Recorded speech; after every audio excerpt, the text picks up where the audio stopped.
ونستعينه ونستغفره ونؤمن به ونتوكل عليه ونعوذ بالله من شرور أنفسنا ومن سيئات أعمالنا من يهده الله فلا مضل له ومن يضلل فلا هادي له ونشهد أن لا إله إلا الله وحده لا شريك له ونشهد أن سيدنا وسندنا ونبينا وشفيعنا ومولانا محمد صلى الله تعالى عليه وعلى آله وأصحابه وأزواجه وأتباعه وبارك وسلم تسليما كثيرا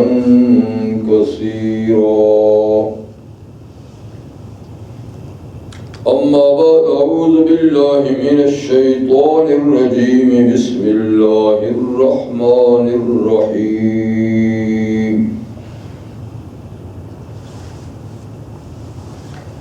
يا أيها النبي إنا أرسلناك شاهدا ومبشرا ونذيرا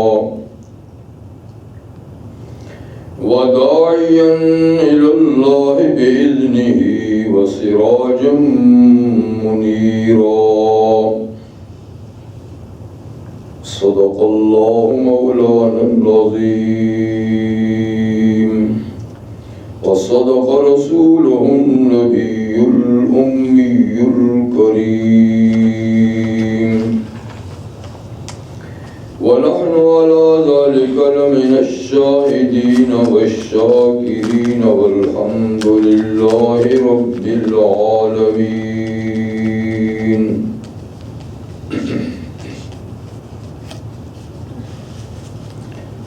واجب التکریم حضرات، سورۃ الاحزاب سے ایک آیہ کریمہ آپ کے سامنے اس وقت میں نے تلاوت کی.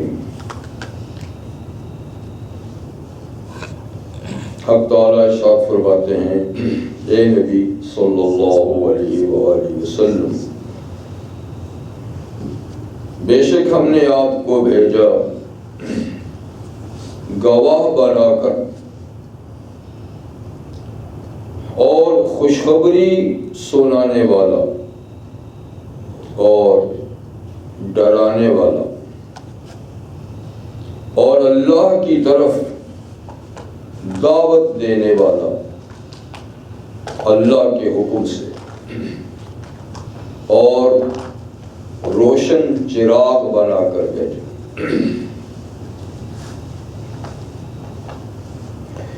اس آیہ کریمہ میں اللہ تعالیٰ نے نبی کریم صلی اللہ علیہ وسلم کی 5 صفات بیان فرمائی. پہلی صفت ہے شاہد. شاہد کا معنی ہے گواہ، کہ رسول اکرم صلی اللہ علیہ وسلم شاہد ہوں گے قیامت کے دن.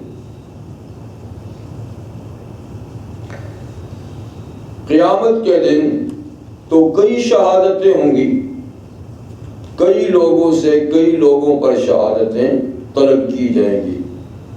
جیسے ایک آیہ کریمہ میں اللہ فرماتے ہیں یوم یقوم الاشہاد، اس دن شہادتیں قائم ہوں گی، لیکن سب سے بڑی شہادت وقت کے نبی کی ہوگی اپنی امت پر. جیسے سورہ نساء میں اللہ تعالیٰ فرماتے ہیں فَكَيْفَ إِذَا جِئْنَا مِنْ كُلِّ أُمَّةٍ بِشَهِيدٍ، تو کیا منظر ہوگا جب ہم ہر امت میں سے ایک گواہ اٹھائیں گے جو اس امت پر گواہی دے گا، اور یہ اس امت کا نبی ہوگا. پھر وَجِئْنَا بِكَ عَلَىٰ هَٰؤُلَاءِ شَهِيدًا، اور ہم اے نبی ان لوگوں پر یعنی آپ کی امت والوں پر آپ کو گواہ بنائیں گے۔ تو نبی کے زمانے میں جتنے امتی ہوں گے ماننے والے یا نہ ماننے والے، ان پر تو براہ راست نبی کی شہادت ہوگی کہ فلاں فلاں نے مجھے مانا اور فلاں نے میری دعوت کو نہیں مانا۔ لیکن نبی کے دنیا سے جانے کے بعد پھر یہ شہادتیں اس وقت کے اہل علم سے دی جائیں گی، جو جس علاقے میں ہوں گے ان علاقے کے لوگوں سے ان کی شہادت طلب کی جائے گی۔ ایسے فرشتوں سے بھی شہادت طلب کی جائے گی۔ تو بہرحال یہ مختلف شہادتیں ہوں گی، اور آخری اور سب سے بڑی شہادت پھر رسول اکرم صلی اللہ علیہ وسلم کی ہوگی، جیسے کہ مشہور ہے حدیث میں کہ جب اللہ تعالیٰ انبیاء کرام سے شہادت طلب کریں گے اور وہ اپنی امت کے ماننے والے اور نہ ماننے والوں کے بارے میں شہادت دیں گے کہ انہوں نے نہیں مانا، تو وہ لوگ انکار کریں گے کہ جی ہمیں تو کسی نے دعوت ہی نہیں دی، ہمارے پاس تو کوئی آیا ہی نہیں، یہ کیسی شہادت دیتے کہ یہ تو ہمارے پاس آئے نہیں، یعنی جھوٹ بولیں گے۔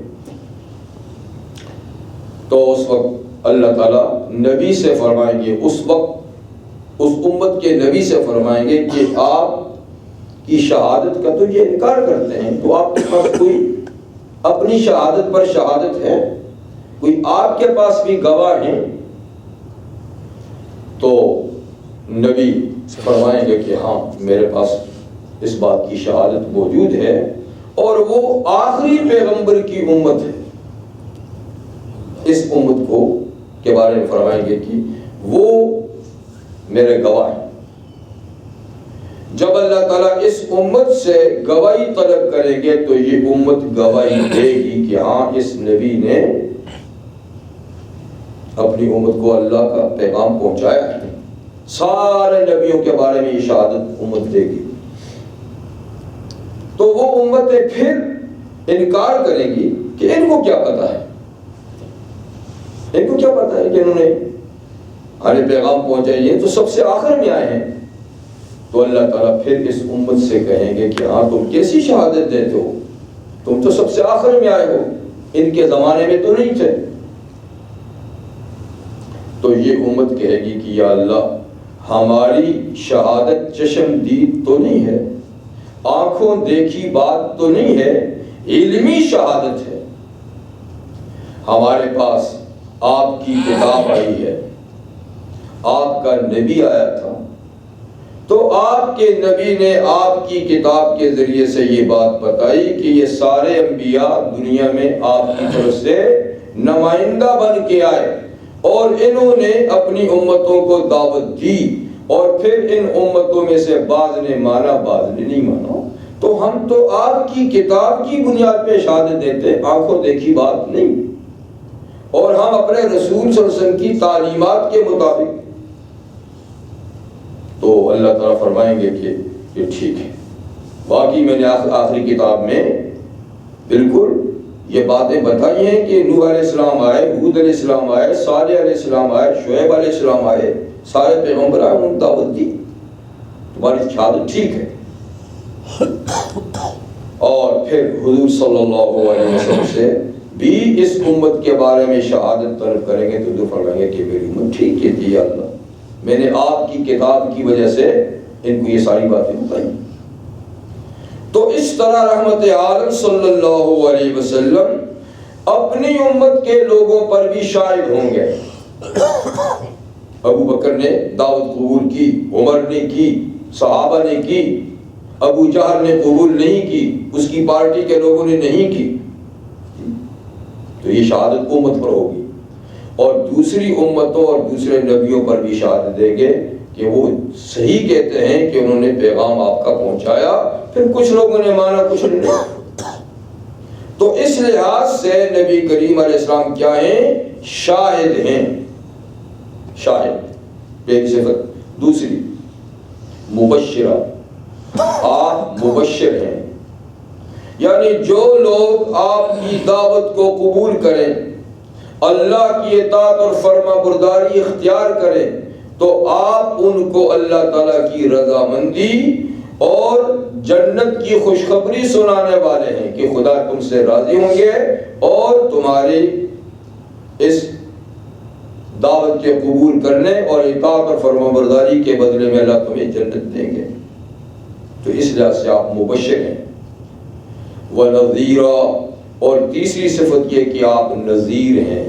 نذیر کا معنی جو دعوت کو قبول نہ کرے تو اس کو ڈرانے والے ہیں اللہ کے غضب سے، اللہ کی ناراضگی سے اور ناراضگی کے مقام جہنم میں جانے سے، وہ آپ نذیر ہیں۔ 3 صفات ہوگی، چوتھی اصل میں چوتھی ہی صفت ہے، وَدَاعِيًا إِلَى اللَّهِ، اور آپ اللہ کی طرف دعوت دینے والے ہیں۔ آپ کو بحیثیت داعی ہم نے بھیجا، داعی بنا کر بھیجا، دعوت دینے والا، بلانے والا، اللہ کا پیغام پہنچانے والا۔ تو داعی کا دوسرا مطلب ہوتا ہے مبلغ۔ مبلغ کا معنی یعنی پیغام پہنچانے والا۔ تو یہ ہے اصل صفت ہے نبی کریم صلی اللہ علیہ وسلم کی، باقی صفات اسی کی بنیاد پر ہیں۔ دعوت دیں گے، پھر کچھ قبول کریں گے تو مبشر ہوں گے، کچھ قبول نہیں کریں گے تو نذیر ہوں گے جی، اور پھر انہی کے قبول نہ قبول کرنے پر قیامت کے دن آپ شاہد ہوں گے۔ تو اصل چیز کیا ہے؟ داعی۔ تو رحمت عالم صلی اللہ علیہ وسلم کو اللہ تعالیٰ نے جامع الکمالات بنا کر بھیجا۔ جدا جدا جو کمالات انبیاء میں تھے وہ مجتمع تھے تو سید الانبیاء میں تھے، یعنی حضور صلی اللہ علیہ وسلم تمام انبیاء کرام کے کمالات کے جامع، سب کی خصوصیات اللہ تعالیٰ نے آپ کے اندر رکھی۔ تو آپ کی جو کمالات ہیں یا آپ کی جو پوزیشن ہے، جس میں سے کچھ چند باتیں میں نے آپ کی ذکر کی آپ کے سامنے، کہ آپ کی حیثیت ایک شوہر کی بھی تھی جی، اور وہ بھی دراصل دعوت ہی کے سلسلے میں ہے۔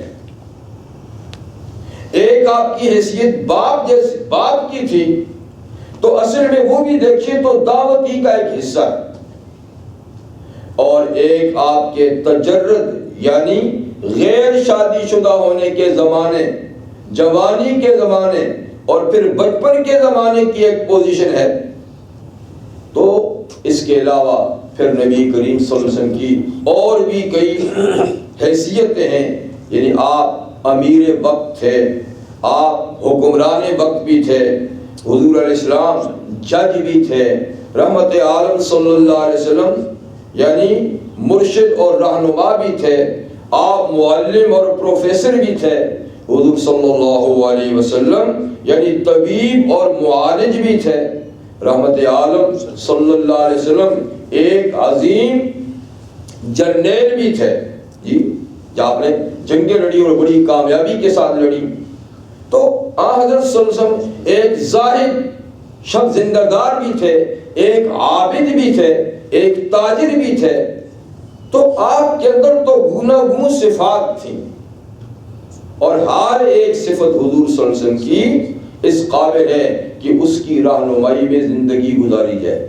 جیسے کہ آپ ملازم بھی رہے، آپ تاجر بھی رہے جی، تو یہ ساری صفات ہیں، لیکن ان صفات میں ایک صفت آپ کی ہے داعی الی اللہ۔ تو آج اسی کے سلسلے میں تھوڑی سی بات آپ کے ساتھ کرنی ہے کہ آپ داعی الی اللہ تھے، اور اللہ تعالیٰ نے آپ کو داعی بنا کر بھیجا۔ دراصل تمام انبیاء کرام اللہ کی طرف سے داعی بن کے آئے۔ انہوں نے اپنے اپنے دور میں اللہ کی مخلوق کو، انسانوں کو جو اللہ سے بیگانے ہو چکے تھے، اللہ سے شناسہ کیا، جو اللہ سے کٹ چکے تھے اللہ سے جوڑنے کی سعی کی، جو اللہ کو بھول چکے تھے انہوں نے اللہ کو یاد دلایا۔ تو یہ فریضہ تمام انبیاء کرام کا تھا۔ اور جیسے آپ قرآن حکیم کا مطالعہ کریں اور انبیاء کرام کا جب تذکرہ آتا ہے تو اس میں سب سے پہلی بات یہ یا قوم اعبدوا اللہ، یا قوم اعبدوا اللہ، اے قوم اللہ کی عبادت کرو، اللہ سے جڑ جاؤ، اللہ سے تعلق پیدا کرو، اللہ کے حقوق کو پہچانو، اللہ کو راضی اور خوش رکھو۔ تو پہلی دعوت یہ ہے ہر نبی کی یا قوم اعبدوا اللہ۔ اس لیے ہر نبی داعی بن کے آیا، لیکن چونکہ نبی کریم صلی اللہ علیہ وسلم سارے انبیاء کرام کی خصوصیات کے حامل ہیں، جامع الکمالات ہیں، اس لیے دعوت کے اندر بھی آپ سب سے زیادہ نمایاں خصوصیت رکھتے ہیں۔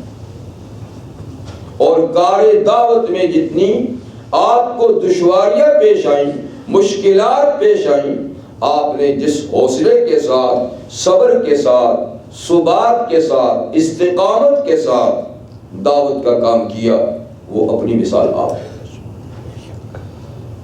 رحمت عالم صلی اللہ علیہ وسلم نے انفرادی دعوت بھی دی، ایک ایک آدمی کے پاس جا کر بھی اس کو دعوت دی، اور آپ نے مجمع عام کے اندر بھی دعوت دی، جلسہ عام کے اندر بھی پیغام پہنچایا۔ آپ نے اپنے شہر مکہ کے اندر بھی دعوت دی، اور شہر سے باہر جا کر دوسرے شہروں میں بھی آپ نے دعوت دی۔ تو یعنی دن کو بھی دعوت دی، رات کو بھی دعوت دی۔ تو جتنے طریقے ہو سکتے ہیں کسی کو اللہ کے ساتھ جوڑنے کے، ملانے کے، وہ سب کے سب رحمت عالم صلی اللہ علیہ وسلم نے استعمال کیے۔ اللہ کے پہلے رسول حضرت نوح علیہ السلام کی دعوت بڑی ہماگیر دعوت تھی، ایک طویل ترین عرصے تک دعوت تھی، 950 سال۔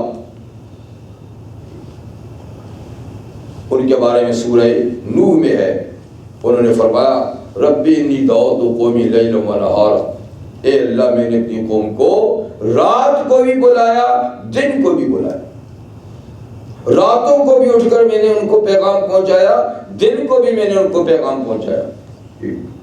اسررت لهم واعلنت لهم، میں نے چپ کے بھی ہر ایک کے پاس جا کر پیغام پہنچایا، وَأَعْلَنْتُ لَهُمْ، اور کھلے عام مجمع عام میں بھی ان کو پیغام پہنچایا۔ بہرحال یہ تو نوح علیہ السلام کی پیغام رسانی تھی اور ان کی دعوت تھی۔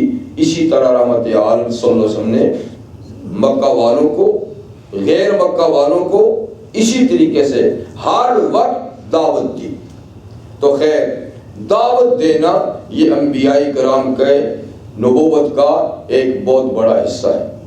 دراصل تو سب سے بڑی چیز نبوت ہے، اور نبوت انسانی مناصب میں جتنے منصب انسان کو حاصل ہوتے ہیں ان میں سب سے بڑا اونچا منصب جو ہے وہ نبوت کا ہے، باقی سارے منصب نیچے ہیں، سب سے بڑا عالی منصب نبوت کا ہے۔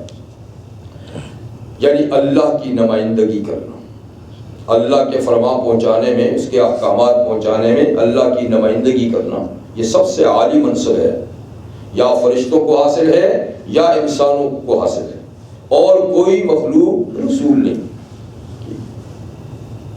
تو رحمت عالم صلی اللہ علیہ وسلم اس منصب میں سب کے امام ہیں، یعنی یہ منصب عالی تو سارے نبیوں کو حاصل رہا نا، اور حضور علیہ السلام چونکہ خاتم الانبیاء والمرسلین اور چونکہ آپ امام الانبیاء والمرسلین ہیں، تو آپ کو اس منصب میں بھی امامت کا درجہ حاصل ہے، یعنی تمام داعیان برحق کے آپ امام ہیں۔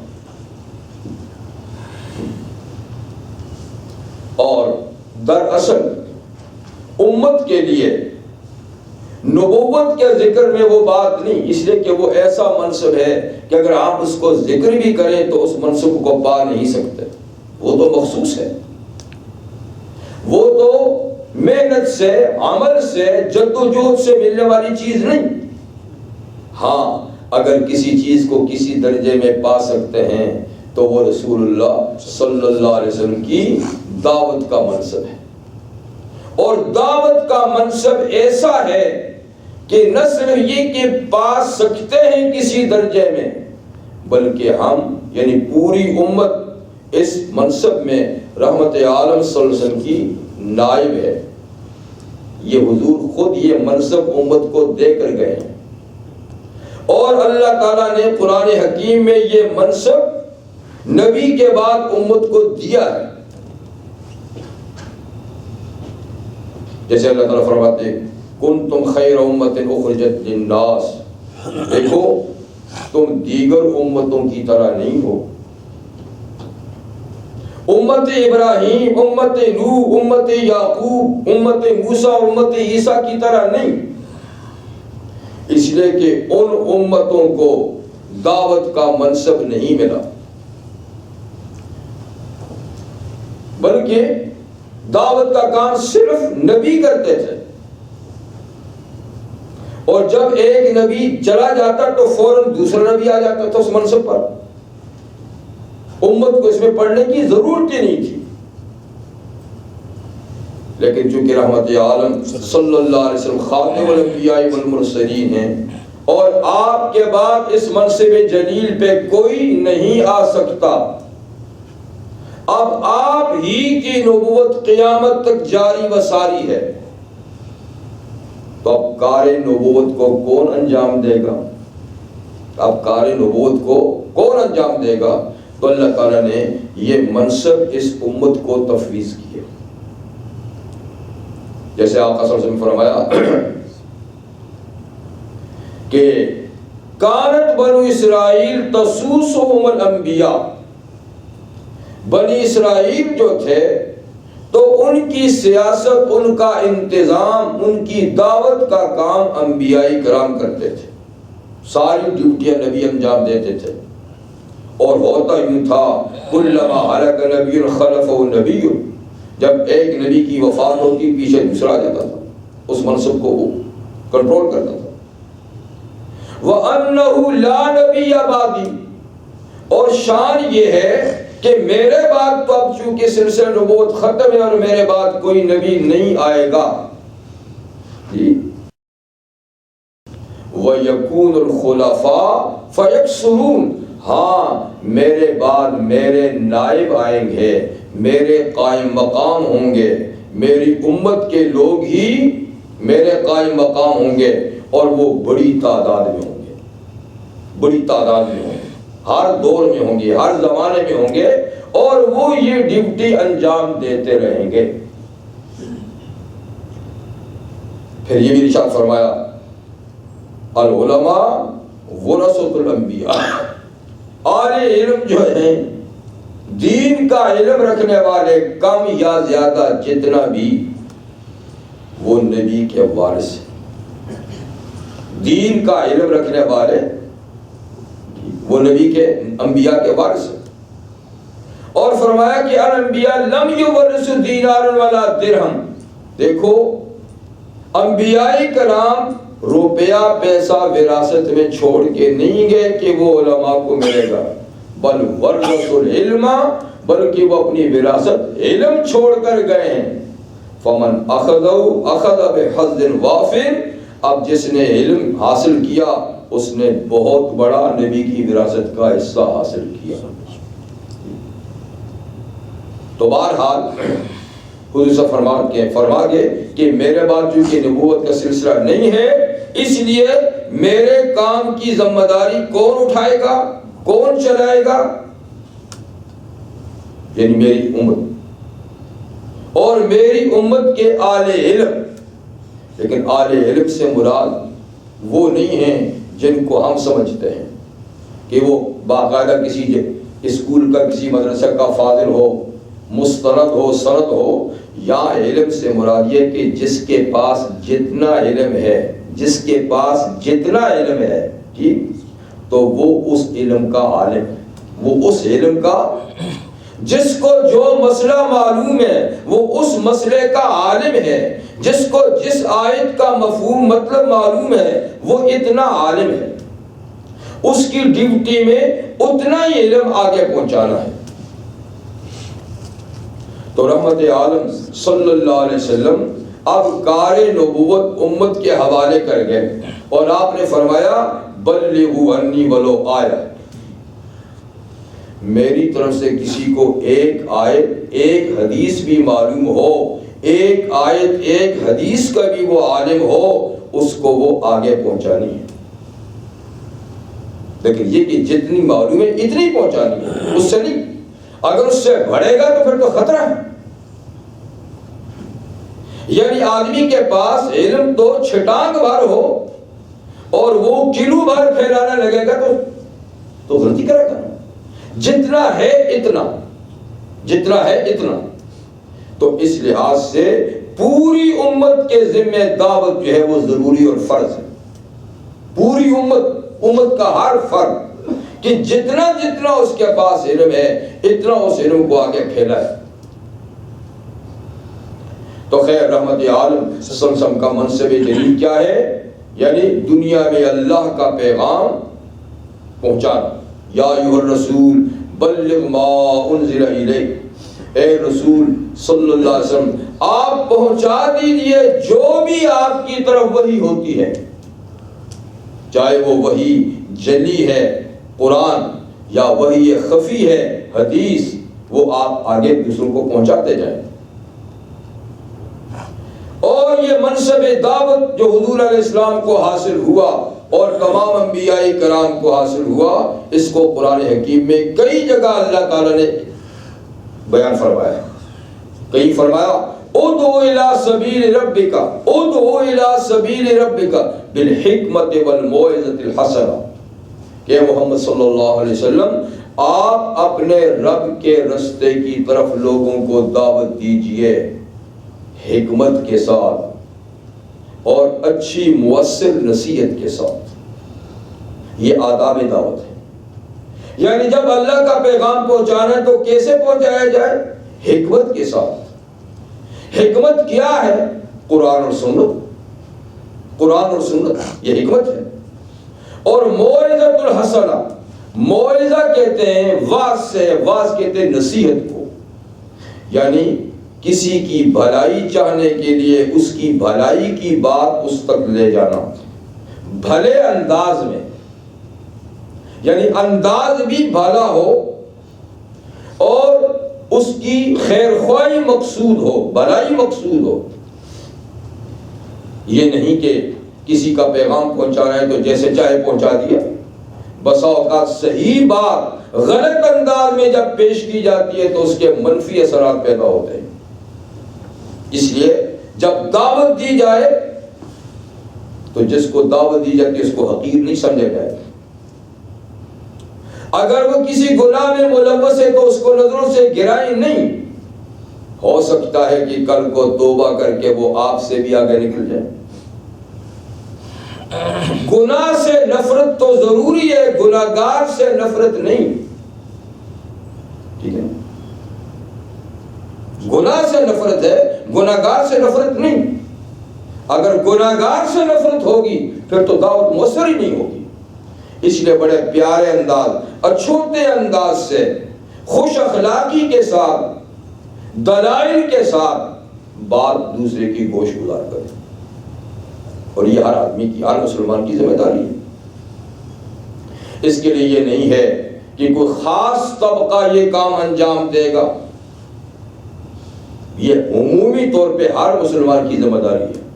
ہاں انفرادی کے علاوہ اجتماعی دعوت کا بھی قرآن میں ذکر ہے کہ وَلْتَكُن مِّنكُمْ أُمَّةٌ يَدْعُونَ إِلَى الْخَيْرِ وَيَأْمُرُونَ بِالْمَعْرُوفِ وَيَنْهَوْنَ عَنِ الْمُنكَرِ وَأُولَٰئِكَ هُمُ الْمُفْلِحُونَ۔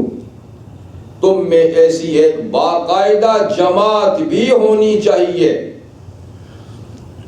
ہر آدمی بھی اب یہ کام کرتا رہے لیکن ایک باقاعدہ جماعت بھی ہونی چاہیے جس کا کام ہی یہ ہو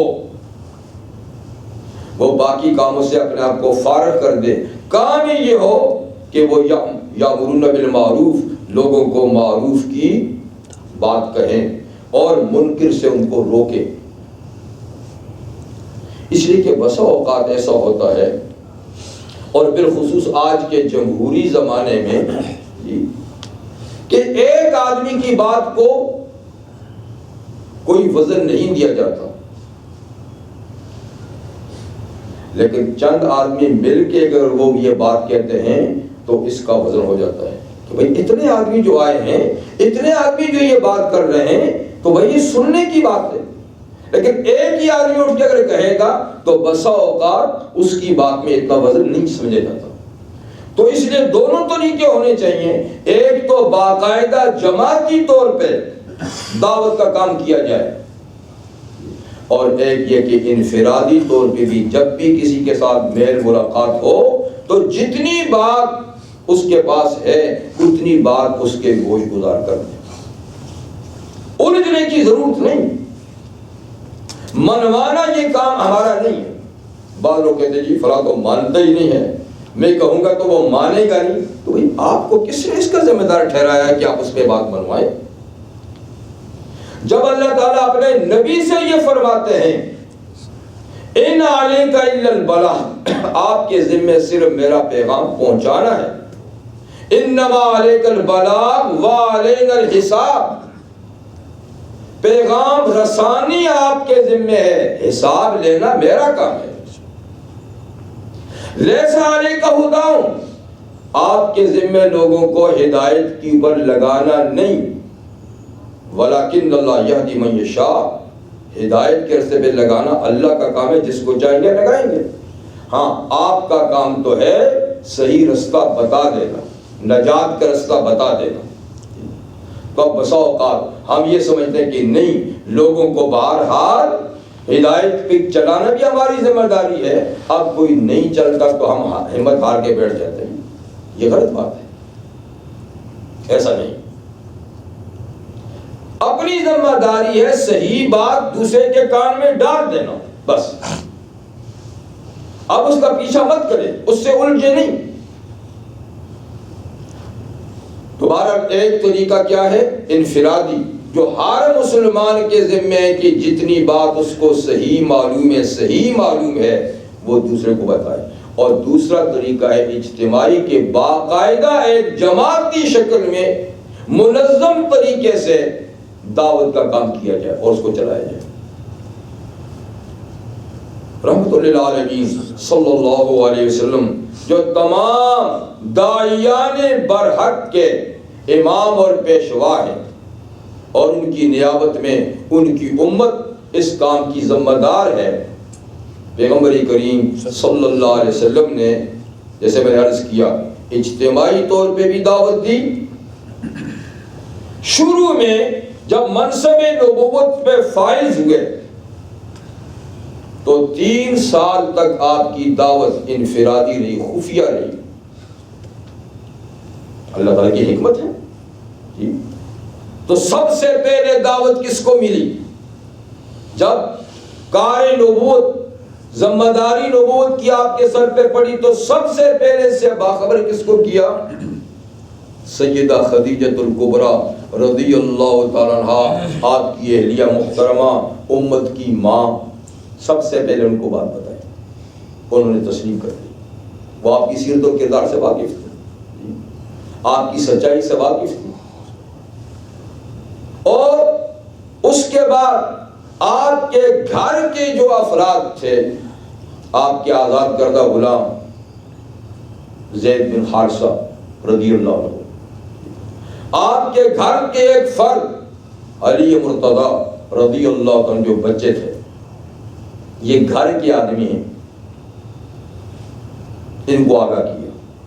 باہر کے لوگوں میں آپ کے جانثار ساتھی ابو بکر صدیق رضی اللہ عنہ کو سب سے پہلے اپنے منصب کی اطلاع دی، انہوں نے بغیر کسی دلیل پوچھے آپ کی نبوت کو تسلیم کیا۔ رحمت للعالمین صلی اللہ علیہ وسلم فرمایا کرتے تھے کہ لوگوں ابو بکر کے بارے میں احتیاط برتو، میں نے جس کو بھی دعوت دی اس نے کچھ نہ کچھ لے تو لال کیا۔ ابو بکر واحد شخص ہیں کہ جب دعوت دی تو بغیر کچھ پوچھے انہوں نے دعوت کو قبول کیا، یہ ان کی شان ہے۔ تو دیکھیے یہ سارے کلوز دوست ہیں یا گھر کے افراد ہیں، ابھی بات باہر نہیں پھیلائی، اللہ تعالیٰ کی حکمت کا تقاضا تھا۔ پھر یہی حضرات آہستہ آہستہ اپنے دوستوں میں بات چلاتے رہے۔ ابو بکر صدیق چونکہ بڑے تاجر تھے، ان کے تو بڑے تعلقات تھے، تو بڑے جلیل القدر حضرات حضرت عثمان غنی ہیں، عبد الرحمن ابن عوف ہیں، یا اس درجے کے اس لیول کے جو لوگ تھے ان میں انہوں نے بات چلائی اور ان کو بھی دین کے لیے آمادہ کیا، وہ سب کے سب آئے۔ تو 3 سال تک مطلب یہ ہے کہ دعوت خفیہ رہی۔ 3 سال کے بعد اللہ تعالیٰ نے سورۃ الحجر کی آیت نازل فرمائی، فَاصْدَعْ بِمَا تُؤْمَرُ۔ لیکن اس سے پہلے سورۃ الشعراء کی ایک آیت نازل ہوئی اور فرمایا وَأَنذِرْ عَشِيرَتَكَ الْأَقْرَبِينَ، اے محمد صلی اللہ علیہ وسلم اپنے قریبی رشتہ داروں کو بھی تو ڈرائیے، قریبی رشتہ داروں کو۔ ظاہر کہ رشتہ دار تو کافی سارے ہوتے ہیں، پورے شہر میں پھیلے ہوتے ہیں، تو رحمت عالم صلی اللہ علیہ وسلم نے یہ حکم پاتے ہی ایک دعوت کا انتظام کیا،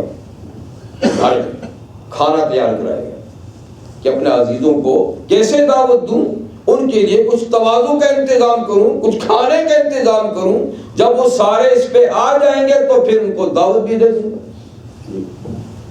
تو دعوت کے انتظام ہوا اور سارے عزیزوں کو رشتہ داروں کو آپ نے بلایا۔ جب کھانا کھا چکے تو رحمت عالم صلی اللہ علیہ وسلم نے ان کو پھر دعوت دی،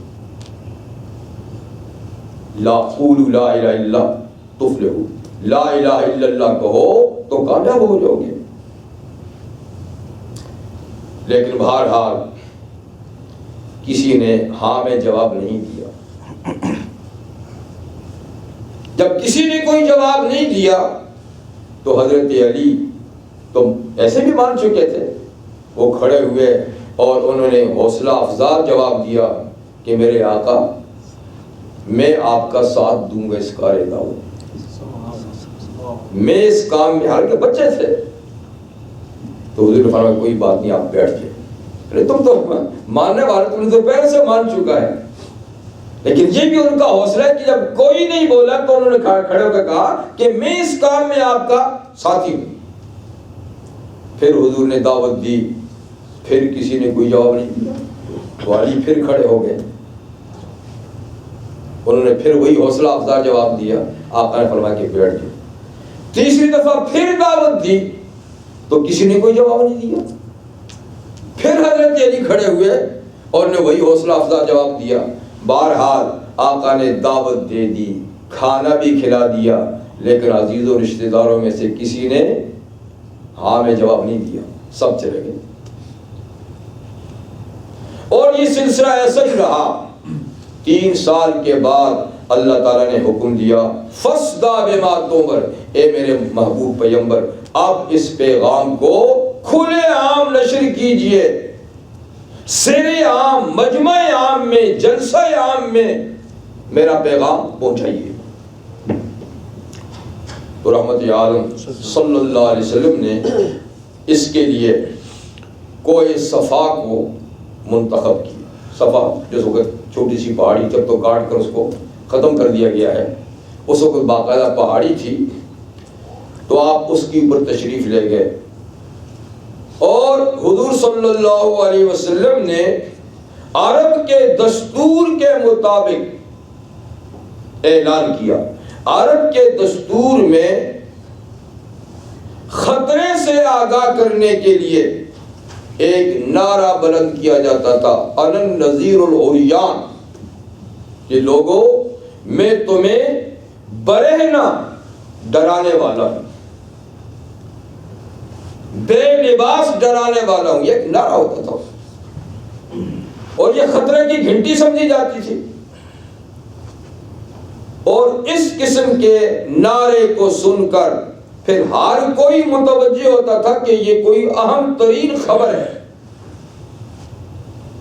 جب یہ آواز بلند کی تو وادی مکہ میں کھلبلی مچ گئی، اس لیے بھی کہ ایک ایسی شخصیت یہ نعرہ لگا رہی ہے کہ جس کی کبھی اونچی آواز نہیں سنی گئی، جس نے کبھی نظر بھر کے کسی کو نہیں دیکھا، جو شرم و حیا کا پتلا، آج وہ کیسے پہاڑی پہ چڑھ کے انن نذیر العریان کا نعرہ لگا رہا ہے۔ معلوم ہوا کہ آج کوئی بہت ہی اہم ترین بات ہے۔ اس لیے اہل مکہ بھاگے، دوڑ اس پہاڑی کی طرف۔ جو نہیں جا سکا اس نے کوئی اپنا دوسرا آدمی بھیجا کہ جاؤ بھائی پتہ کرو، آج محمد بول رہے ہیں، کوئی بات اہم ہے صلی اللہ علیہ وآلہ وسلم۔ تو بہرحال مجمع لگ گیا۔ پیغمبر کریم علیہ السلام نے اللہ کا پیغام سنانے سے پہلے ایک تمثیل کے انداز میں بات سمجھانے کی کوشش کی کہ لوگوں، پہلے تو یہ مجھے بتاؤ، ہل وجدتمونی صادقا او کاذبا، یعنی میں تمہارے اندر 40 سال کا عرصہ ہوا کہ رہ رہا ہوں، اس پورے عرصے میں کیا تم نے مجھے سچا پایا ہے یا دروغ کو؟ کیسا پایا ہے؟ میرے بارے میں تمہارا کیا تجربہ ہے؟ تو سارے مجمع نے بیک زبان جواب دیا، جربناک مرارا ما وجدنا فیک الا صدقا۔ اے محمد صلی اللہ علیہ وسلم، بات 1 2 3 دن کی نہیں، ہم نے بارہا آپ کا تجربہ کیا ہے، آپ کو آزمایا ہے، اور آپ میں سوائے صداقت کے کوئی چیز نہیں پائی۔ آپ سراپا سچے، کبھی جھوٹ، کبھی غلط بیانی آپ سے ہم نے نہیں سنی۔ تو پہلے اپنے بارے میں یہ اقرار لینے کے بعد پھر فرمایا کہ دیکھو، اگر میں تمہیں اس بات کی خبر دوں کہ اس پہاڑی سے پچھلی طرف ایک خطرناک دشمن تم پہ حملہ آور ہونے والا ہے، تو کیا میری اس بات کو تم مان لو گے، یقین کرو گے؟ تو سب نے بیک زبان کہا کہ بالکل، جبکہ آپ نے آج تک کوئی غلط بیانی نہیں کی، جھوٹ نہیں بولا، تو یقیناً یہ خبر بھی آپ کی بالکل سچی ہوگی۔ تو فرمایا اگر میری سچائی پر تمہیں ایسا ہی یقین ہے تو میں تمہیں ایک زبردست آنے والے عذاب سے باخبر کرتا ہوں۔ اگر تم نے موجودہ عقیدہ اور نظریہ نہ چھوڑا تو اللہ تعالیٰ کی طرف سے ایک شدید ترین عذاب کی گرفت میں آ جاؤ گے۔ بس یہ بات سننی تھی کہ مجمع سارے کا سارا بکھر گیا۔ اس پر کوئی مثبت جواب نہیں دیا، کیونکہ بات عقیدہ کی تھی۔ عقیدہ چھوڑنا کوئی آسان بات تو نہیں ہے۔ سب اٹھ کے چلے گئے، یہ بھی کوئی بات ہے؟ عقیدہ چھوڑنا بھی کوئی بات ہے؟ اور تو چلے گئے، لیکن آپ کا وہ چچا جو آپ کی ولادت پر اتنا خوش تھا کہ خوشخبری سنانے والی باندی کو اس نے آزاد کر دیا تھا، حضرت سویبہ رضی اللہ عنہ، یعنی ابو لہب، اس نے ناشائستہ الفاظ آقا کے بارے میں کہے، جس کے جواب میں اللہ تعالیٰ نے سورہ تبت یدا ابی لہب وتب نازل فرمایا، اس کو جواب دیا۔ تو یوں بہرحال مجمع بکھر گیا، اور اب یہ ہے کہ رحمت عالم صلی اللہ علیہ وسلم کے ساتھ دشمنی کا آغاز ہو گیا۔ یہ پہلا دن ہے کہ اب سے آپ کے ساتھ دشمنی کا آغاز ہو گیا۔ اب تک سب کے سب اپنی نگاہیں آپ کے سامنے بچھا دیں، لیکن اب سارے کے سارے بدل گئے، لیکن آپ نے کار دعوت چھوڑا نہیں۔ آپ کو ایذائیں پہنچائی گئیں، آپ کے ماننے والوں پہ عرصہ حیات تنگ کیا گیا۔ حضرت سمیہ شہید ہوئیں اور حضرت یاسر شہید ہوئے، حضرت بلال پہ کیا گزری اور دوسروں پہ کیا گزری۔ تو اب انتقامی کارروائیاں شروع ہو گئی، لیکن رحمت عالم صلی اللہ علیہ وسلم تو بہرحال حوصلے کے پہاڑ تھے، لیکن آپ پر ایمان لانے والے بھی اتنے کچے نہیں تھے، وہ بھی حوصلے کے پہاڑ تھے۔ سب کچھ انہوں نے بیتا، سب کچھ انہوں نے برداشت کیا، لیکن ان کی زبان پہ کبھی اللہ اور رسول اور دین اسلام کے لیے یعنی ایسا لفظ نہیں آیا جس میں ذرا سی بھی کوئی توہین کی، جبکہ اسلام میں اس بات کی گنجائش رکھی گئی ہے کہ جان جا رہی ہو تو جان بچانے کے لیے کلمہ کفر کہہ سکتے ہیں، جبکہ دل مطمئن ہو ایمان کے ساتھ۔ لیکن وہاں تو عظیمت ہی عظیمت تھی، وہاں اس رخصت پہ بھی عمل نہیں کیا گیا اور سب برداشت کیا۔ تو بہرحال پیغمبر کریم صلی اللہ علیہ وسلم 13 سال مکہ میں برابر دعوت دیتے رہے شہر کے اندر، اور جب حجاج آتے تو مینا میں جا کر، اور پھر قریب کے شہر طائف میں جا کر، اور جو سالانہ بازار لگا کرتے تھے سوق عکاظ وغیرہ، ذوالمجاز مجاز وغیرہ، ان بازاروں میں بھی جا کر آپ نے دعوت دی۔ نتیجہ کچھ بھی نکلا کہ آپ دعوت دیتے ہیں۔ جب مدینہ منورہ تشریف لے گئے تو مخالفین نے آپ کا پیچھا پھر بھی نہیں چھوڑا، اور اب تو باقاعدہ آپ کے ساتھ جنگوں کا آغاز ہوا۔ 10 سالہ مدینہ کی زندگی اطمینان سے دشمن نے نہیں چھوڑی جی، اور دشمن کے ساتھ برسر پیکار رہے، لیکن دعوت کا کام برابر جاری رہا، یہاں تک کہ حج فرض ہوا، اور آقا صلی اللہ علیہ وسلم نے پہلا حج، زندگی کا پہلا اور آخری حج، ایک ہی حج فرض ہونے کے بعد ادا کیا۔ تو اس وقت آپ کی محنت کا سارا سرمایہ تقریباً آپ کی آنکھوں کے سامنے تھا میدان عرفات میں، یعنی 1,24,000 یا کم و بیش صحابہ آپ کے ہم رکاب تھے، اور آپ نے اپنی دعوت کا آخری خطبہ میدان عرفات میں دیا، جو آپ کی دعوت کا نچوڑ، خلاصہ اور جوس ہے۔ اس عظیم الشان خطبے کے اندر پیغمبر کریم علیہ السلام نے جہاں اسلام کا خلاصہ پیش کیا، وہ آخر میں حضور صلی اللہ علیہ وسلم نے حاضرین سے ایک سوال کیا اپنی دعوت کے بارے میں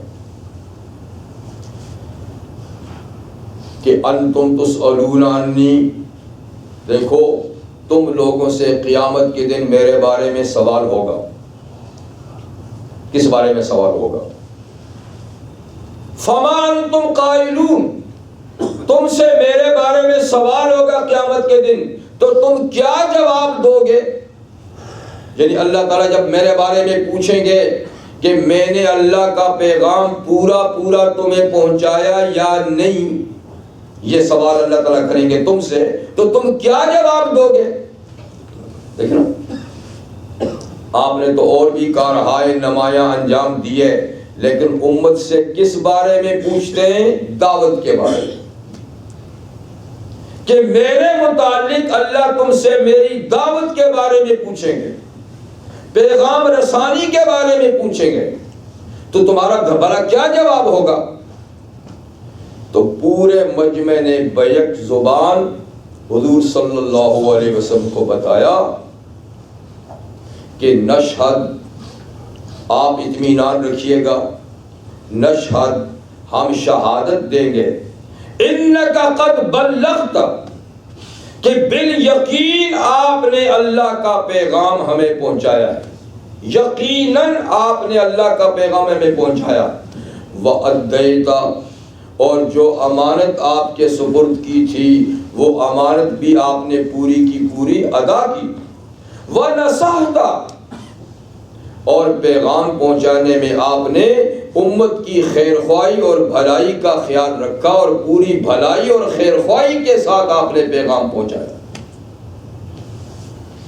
تو تین جواب دیے کہ آپ نے پیغام پہنچایا، امانت ادا کی، اور آپ نے امت کی خیر خواہی کو پیش نظر رکھا۔ یہ جواب امت کی طرف سے پانے کے بعد رحمت للعالمین صلی اللہ علیہ وسلم نے اپنی یہ انگشت آسمان کی طرف اٹھائی اور فرمایا اللہم اشہد، اے اللہ آپ گواہ رہیے یہ لوگ کیا شہادت دیتے ہیں۔ اللہم اشہد، اللہم اشہد، اے اللہ تین دفعہ فرمایا کہ آپ گواہ رہیے یہ لوگ میرے بارے میں کیا شہادت دیتے ہیں، یعنی میں نے تو ان سے ابھی سی شہادت لے لی ہے، اور انہوں نے اقرار کر لیا کہ میں نے آپ کا پیغام بلا کم و کاست ان تک پہنچا دیا۔ یہ ہو چکنے کے بعد اب دیکھیے حضور فرماتے ہیں فَلْيُبَلِّغُ الشَّاهِدُ الْغَائِبُ، میں نے ڈیوٹی انجام دے دی جی، اور تم نے اقرار کر لیا کہ میں نے ڈیوٹی انجام دے دی، اب ڈیوٹی تمہارے حوالے ہے، اب ڈیوٹی تمہارے حوالے ہے۔ فَلْيُبَلِّغُ الشَّاهِدُ الْغَائِبَ، تو جو اس وقت موجود ہیں جن تک یہ پیغام پہنچ چکا ہے وہ غیر موجود تک پیغام پہنچا دیں، یہ کام اب تمہارا ہے۔ تو میدان عرفات میں جی حج کے موقع پر مجمع عام میں ڈیوٹی حضور نے کس کے منتقل کی؟ امت کو منتقل کر دی کہ یہ کام اب تم نے انجام دینا ہے۔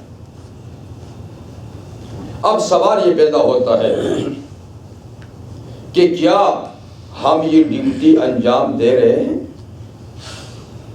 جن کو ڈائریکٹ حضور نے یہ فریضہ منتقل کیا تھا انہوں نے تو اس پہ عمل شروع کر دیا اسی وقت سے کہ جب رحمت عالم صلی اللہ علیہ وسلم اپنا فریضہ ادا کرنے کے بعد اپنے اللہ سے جا ملے تو صحابہ کرام آقا کے محبوب شہر میں بیٹھے نہیں رہے، انہوں نے اس شہر کو قربان کیا۔ وہ مقدس شہر جو حرمین شریفین میں سے ایک حرم ہے، جس میں مسلمان کو موت آ جائے تو حضور فرماتے ہیں میں اس کی سفارش کروں گا۔ آقا فرماتے ہیں جو مدینہ میں مر سکتا ہے وہ مدینے میں مرنے کی کوشش کرے۔ یہ اس لیے کہا کہ موت اختیاری چیز نہیں ہے، کس کی موت کہاں آنی ہے، کس نے کہاں دفن ہونا ہے یہ اللہ جانتے ہیں، لیکن انسان اپنے طور پہ یعنی کہ کوشش تو کر سکتا ہے نا۔ تو فرمایا کہ جو مدینہ میں مر سکتا ہے اس کو کوشش کرنی چاہیے کہ اس کی موت مدینہ میں آئے، اور جو مدینہ میں مر گیا با ایمان فرمایا اس کی میں سفارش کروں گا۔ جی اور بھی بڑے فضائل ہیں مدینہ منورہ کے۔ اب صحابہ چاہتے تو اسی شہر میں بیٹھ جاتے، آقا کی مسجد میں نماز پڑھتے کہ ایک نماز کا ثواب 1000 نماز کے برابر ہے، روضہ اقدس کی زیارت کرتے، سلام پڑھتے۔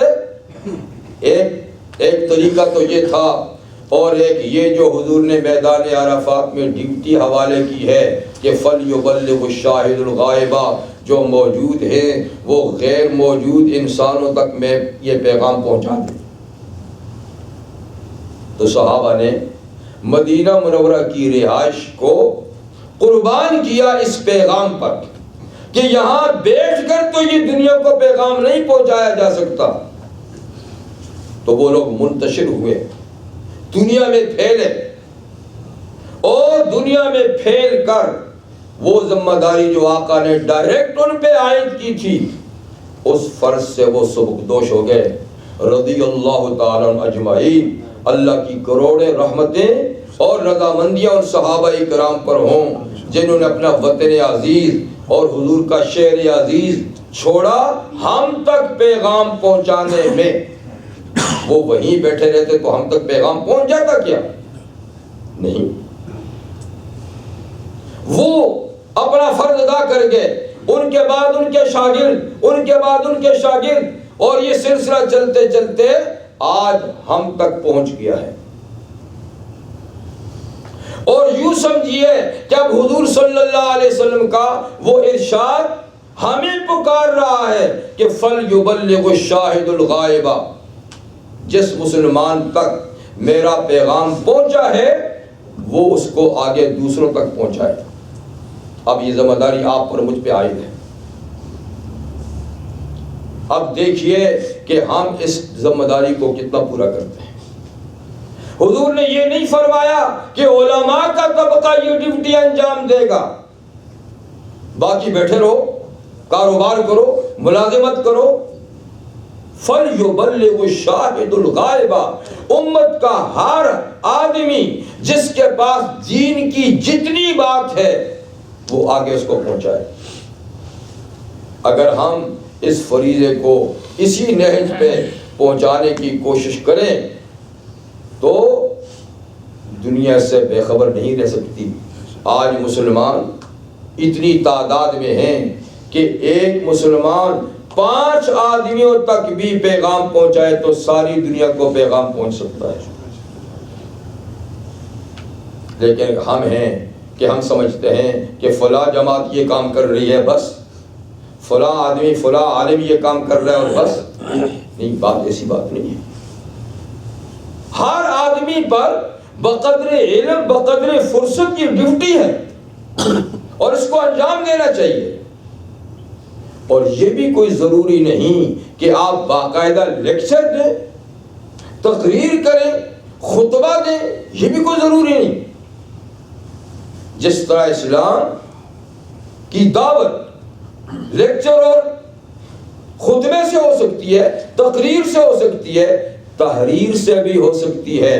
جن کو اللہ تعالیٰ نے لکھنے کا ملکہ دیا ہے، لکھنے کی قوت دی ہے، وہ لکھ کے بھی تبلیغ کر سکتے ہیں. کوئی یہ بھی نہیں کر سکتا تو کم از کم صحیح مسلمان بن جائیں تو یہ بھی تبلیغ ہے. اپنا کریکٹر ٹھیک کر دیں، اپنے اخلاق ٹھیک کر دیں، اپنا کردار بنا دیں تو یہ بھی ایک دعوت ہے، خاموش دعوت.